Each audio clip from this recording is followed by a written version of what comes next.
Yes, my dear friends, welcome back to the channel. Very good afternoon to you guys all out there, wherever you are on the globe. Ladies and gentlemen, do you know or do you remember that Chelsea ex-players, players that left Chelsea were involved in knocking out Inter Milan and Man City? Koulibaly was involved in a game with El Ali that knocked out Man City. Oh yes, and that is not all. Thiago Silva, the man that made me to almost shed tears when he was living, was also with the other team, Fluminense. Yes, Thiago Silva was involved in Fluminense's game that knocked out Inter Milan from the Club World Cup. What a coincidence.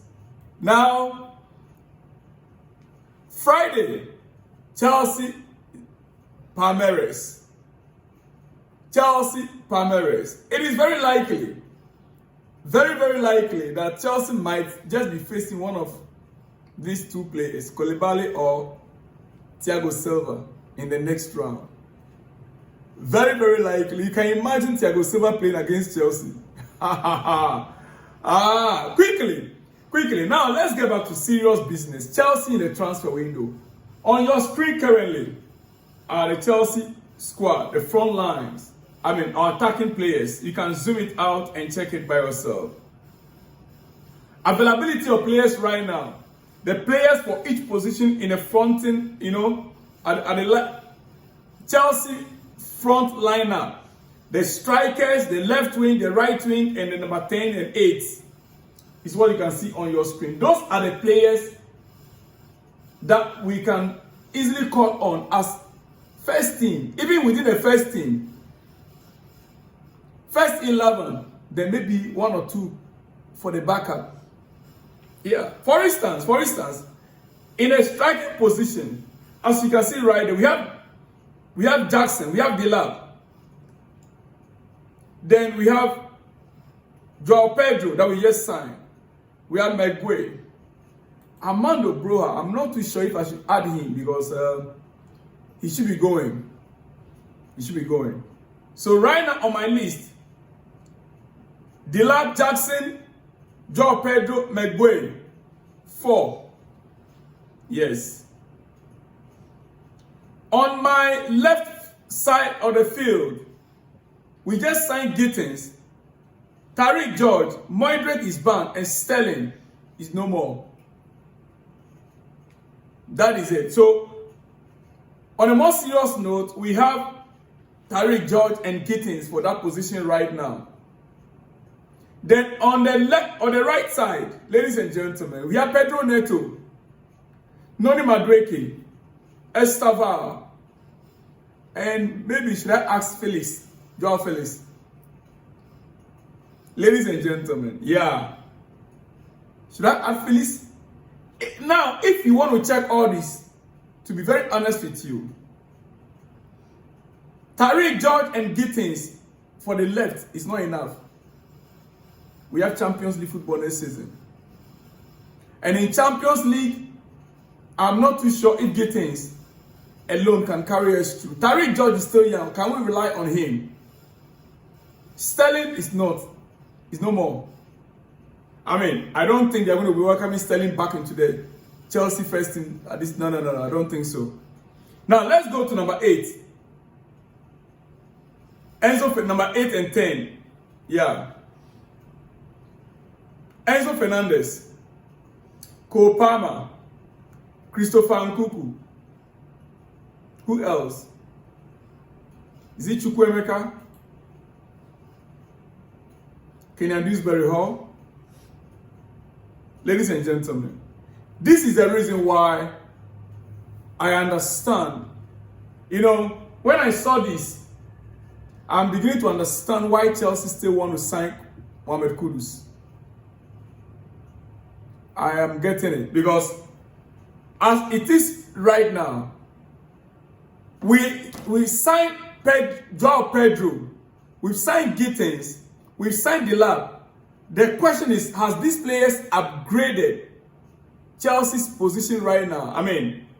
Is there any upgrade to what we already have. You can argue that yes, the lap to Jackson, yes, due to Jackson's own, you know, I mean, he's not growing. I don't know how to defend Jackson. That's why I stopped talking about him for now.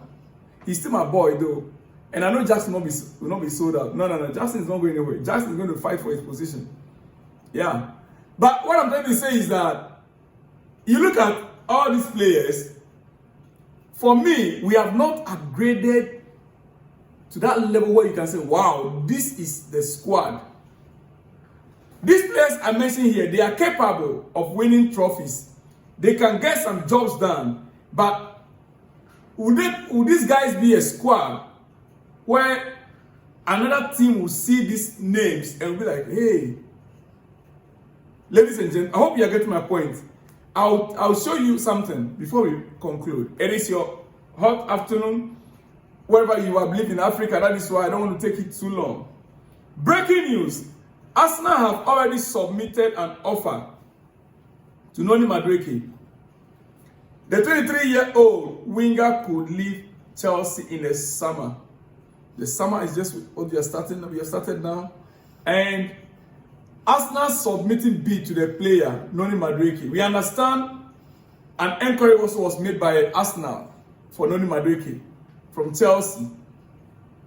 But KUDUS is not yet in. It is only when KUDUS is gone, when Noni is gone, that KUDUS could be assured of a place from that right side of the field. I'm not in any way saying that Noni is better than KUDUS. No. For me, I see KUDUS as a utility player, different from Noni Madueke. And I would love it if Chelsea can sign KUDUS and maintain Noni Madueke. I am not in favor of Chelsea selling Noni Madueke to Arsenal. I am not. Even though critically looking at Noni Madueke going to Arsenal, it will not have any adverse effect on Chelsea. It will not have any adverse effect, especially selling to our rival. Arsenal is our direct rival, right? Yes. Why am I saying this? Now, Arsenal's first choice from that right flank is Saka. Noni cannot bench Saka.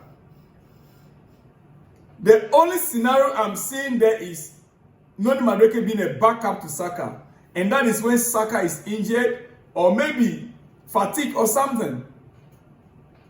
So I don't see Noni Madueke going to Arsenal and being a direct, problem or challenge to Chelsea. I don't see that. Saka will always be the number one choice for Mikel Arteta.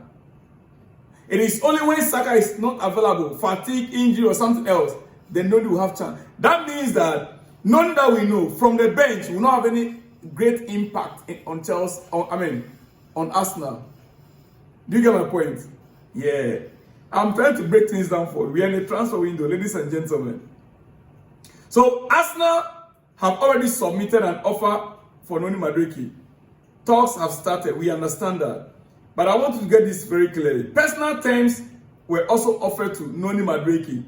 How that deal will come true is what we wait for, because the same Arsenal are in for Rodri, the same Arsenal are in for Eze. Yeah. And right now, we are just waiting to get a clarification on these issues. And like I said,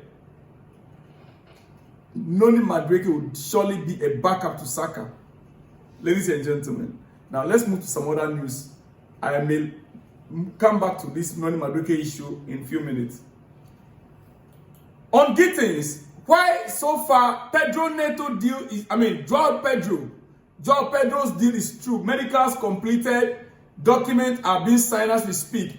But why the delay in Gittens issue? Because we started Gittens negotiations before we started on Joao Pedro. Right now, we are done with Joao Pedro, and Gittens is still not yet sealed. What is the issue? What is happening? Ladies and gentlemen, it was funny. It was a funny one, actually. And this is actually why the negotiation has been a little bit protracted. I want to give you the reason now. It's because Gittens release clause is dependent on or upon which European competition Dortmund qualified for next season. Gittens release clause is dependent on which European competition Dortmund qualifies for next season, ladies and gentlemen. So if they finish in a Champions League, for example, place, it was at its highest, according to the release clause. It was at its lowest if they finish beneath that. I mean, in a Conference League position. If they miss out on European football together, it will be at its lowest. And the problem was that over the last 8 weeks, before the league ended, the last 8 weeks before the league ended, yes, before the Bundesliga league ended, Dortmund went from mid-table to snatching the 4th place on the final day of the season, which no one expected. They thought it was all over, and now no one kind of knew what their leverage was within that period. So it was really, really awkward for everybody. And this is what has delayed. Right now, they try to balance things up. We had 55 million plus 5 million. We had 60 million. And that because of Dortmund's own release clause. They did not put a specific amount. Champions League, Europa League, Conference League. Ladies and gentlemen, those are the add-ons and stuff that Chelsea tried to negotiate with Dortmund, and it's why the delay is coming. But I believe before this week ends, of course, the player is just reserved, just waiting. I mean, Dortmund last game, he did not even play. He said he was ill. I know, yes, I understand. He's just waiting for the deal to be sealed. And meanwhile, he cannot play for Chelsea also in this Club World Cup. Unlike Joao Pedro, that is eligible to play. If we are able to get him registered by the close of today, Joao Pedro is eligible to play for Chelsea. Yes, by between now and tomorrow. Tomorrow is 2nd, right? If we are able to get the deal done between now and tomorrow and register him before 3rd of July, the player could play for Chelsea in this Club World Cup. Ladies and gentlemen, now quickly, I'm about to run up. Henry Paez and Matisse Amogu are going to spend 2025-2026 season on loan at Strasbourg. There they are on your screen. Amogu, especially, I was thinking we signed him to be part of the first team. But now we are getting a report that Matisse Amogu will be going on a loan at Strasbourg. Henry Paez and Matisse Amogu going on loan at Strasbourg. So we are already dropping some of the players. Ladies and gentlemen, it is what it is. It is what it is. Yeah. Now, official. Confirmed. Kepa signed in as new Arsenal player on £5 million deal from Chelsea. My feeling joining this club is that we are so close to winning. Coming from Kepa to Arsenal fans. Ladies and gentlemen, Kepa actually released a statement on his time at Chelsea. 7 seasons, at Chelsea, released a statement on Instagram. It's quite long, and I didn't have the time to read all. But he sent his well wishes. He appreciates Chelsea fans. The trophy, he won Champions League. Yeah, he stated it there. He won Champions League with Chelsea. He won Europa League with Chelsea. He won Club World Cup with Chelsea. He won the league title with Chelsea. He mentioned all the titles he won with Chelsea. Yes, Kepa Arrizabalaga finally is off Chelsea's books. Ladies and gentlemen, and he signed in as a new Chelsea goalkeeper. What else do you want to say? What else do you have to say? I know there will be breaking news later tonight. If that comes up, I will be back once again. Ladies and gentlemen, remember, KUDUS coming to Chelsea depends on Noni Madueke leaving Chelsea. I'll see you guys in the coming hours. Shalom and peace.